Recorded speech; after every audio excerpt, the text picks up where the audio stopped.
Hello, আসসালামু আলাইকুম সবাইকে। কেমন আছেন সবাই? আ আশা করি সবাই ভালো আছেন। রোজার মাসের প্রায় শেষের দিকে চলে আসলো। আসলে আ অনেক ব্যস্ততার মধ্যে দিয়ে গিয়েছে। প্লাস হচ্ছে শারীরিক অসুস্থতার জন্য আমি অ্যাক্টিভ থাকতে পারিনি।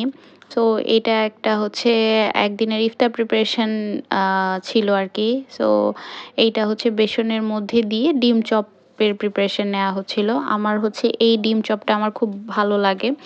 সো এটা হচ্ছে জাস্ট বেসনের মধ্যে আদা, পেঁয়াজ, রসুন বাটা আর কিছু মসলা, হালকা মসলা দিয়ে তার মধ্যে এই যে একটু কালি জিরা দিয়ে সেদ্ধ করে ডিমটা এভাবে কেটে নিয়ে হাফ, হাফ করে জাস্ট হচ্ছে এইটাতে এই পুরটাতে একটু কোট করে ভেজে নিতে হবে। আ আলু দিয়ে যেটা করা হয় ওটাও মজা, বাট এইটা আমার কাছে খুব বেশি মজা লাগে। কারণ হচ্ছে এইটা হচ্ছে একটু ক্রিসপি থাকে। একদম ভাজার পরে খুব ক্রিসপি লাগে খেতে। সো এটা আমার কাছে খুবই মজা লাগে। আমি সবসময় এটা প্রেফার করি খেতে। আ তারপরে এই তো এখানে একটু আমি পেঁয়াজও ভেজে নিচ্ছিলাম আসলে। আর তারপরে এই তো সেদিন প্রিপারেশন আ এই চিড়াটা হচ্ছে খুব মজার হয়। আমি ভাবছিলাম একদিন রেসিপিটা শেয়ার করব। দেখি সময় পেলে করব। আর এই তো ইফতারে যত ফলমূল খাওয়া যায় ততই হচ্ছে ভালো। তারপরে হচ্ছে আমি আ আমার হচ্ছে বট ভাজি খেতে খুব ক্রেভ হচ্ছিল। সো আমি আবেশে চলে গিয়েছিলাম। এটার ভিডিও আমি শেয়ার করেছি। আর আবেশে হচ্ছে যাওয়ার পরে দেখলাম ওদের একটা নতুন আইটেম হচ্ছে লঞ্চ করেছে, পেশোয়ারি বিফ। সো ওটাও নিলাম। আমার কাছে ভালোই লেগেছে আসলে। একটু একদম মসলা ছাড়া সবকিছু। এত মসলা জাতীয় জিনিস তো রোজার মাসে খাওয়াও ঠিক না। তো এইটা হচ্ছে ভালো। তারপরে আবার কিন্তু ঠিকই বট ভাজিও খেয়েছি। সেটাও মজা লাগে। সো এটা যেটা বলছিলাম আরকি, আমরা একরকম প্ল্যান করে থাকি, এটা করব, ওটা করব। বাট আল্লাহ আমাদের জন্য যা লিখে রেখেছেন সেটাই হবে। সো অনেক কিছু প্ল্যান করা থাকলেও সে ঠিকমতো করা হয়ে ওঠে না। তো তারপরে হচ্ছে এটা পরের দিনের ইফতার প্রিপারেশন আমি আপনাদের সাথে শেয়ার করেছিলাম যে একটা আমি পুর বানিয়ে রেখেছিলাম। তো এটা দিয়ে জাস্ট আমি এভাবে পাফ বানিয়ে নিচ্ছি। জাস্ট ফ্রোজেন পরোটার মধ্যে দিয়ে এয়ার ফ্রাই করে নিয়েছি। আর এখানে হচ্ছে আমি পেঁয়াজু বানিয়ে নিচ্ছিলাম। পেঁয়াজু হচ্ছে আমি পেঁয়াজু আমার খুবই পছন্দের আসলে। আর প্রতিদিন আমি হচ্ছে নতুন, নতুন ভাবে করার চেষ্টা করি। কিভাবে করা যায়।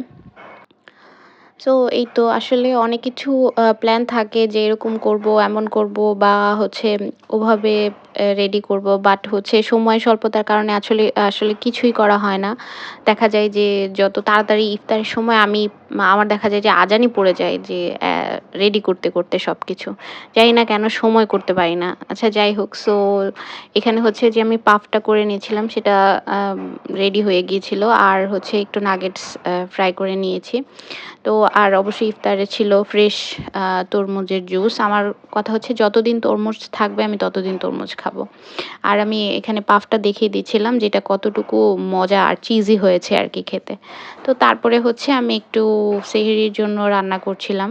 একটা নরমাল চিকেন আরকি। তো একটু অন্যরকমভাবে একটু পাঁচফোড়ন দিয়ে রান্না করে দেখছিলাম যে কেমন লাগে। ভালোই, খারাপ না। সো নরমাল মশলাপাতি দিয়ে, পেঁয়াজ দিয়ে, আদা, পেঁয়াজ, রসুন বাটা দিয়ে এই তো জাস্ট নরমাল একটা রান্না আরকি। তো আপনাদের সবার রোজার মাস কেমন গিয়েছে? কেমন সবাই করতে পেরেছেন, ইবাদত করতে পেরেছেন? আমরা আসলে যতটুকু বলি ততটুকু করতে পারি কিনা জানি না। আত্মসংযমের মাস, বাট আমরা কতটুকু করতে পারি সেটাই হচ্ছে আসল কথা। তারপরেও হচ্ছে চেষ্টা করতে হবে।